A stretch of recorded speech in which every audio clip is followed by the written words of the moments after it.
So international agreements such as the Paris Agreement on Climate Change, which is an international treaty on climate action, embeds the idea that to have transformation in the world, it needs to be equitable and just, so that it doesn't exclude people, so that the poorest and most vulnerable aren't impacted negatively or more negatively by climate change than they already are, with richer people benefiting at their expense. So this is why it is so important to pay attention to equity and justice in the actions that we create to adapt to a changing climate.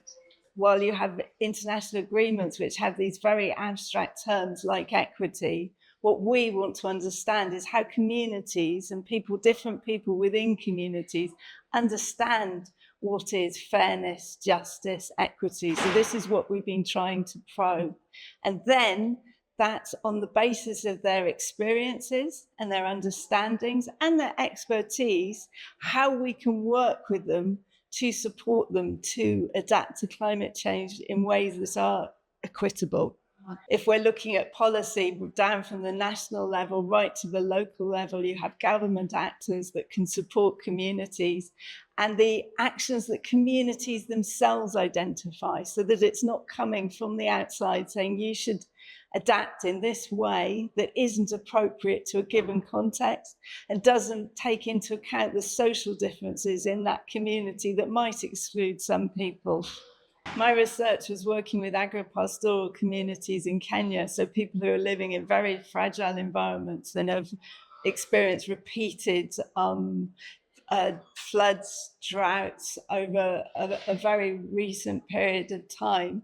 Actions that we identified from this work were, first of all, working with communities to build their experiences of what actions they themselves can take. Secondly, to work with actions that are effective within those contexts. We found many examples of failures of development, but also examples of successes. So capitalize on those successes. Thirdly, water infrastructure. In this context, if people do not have adequate access to water, they cannot adapt to climate change, and this came across very strongly. Finally, communities themselves really emphasize the importance of education for adaptation, and I think this is very important to take into account.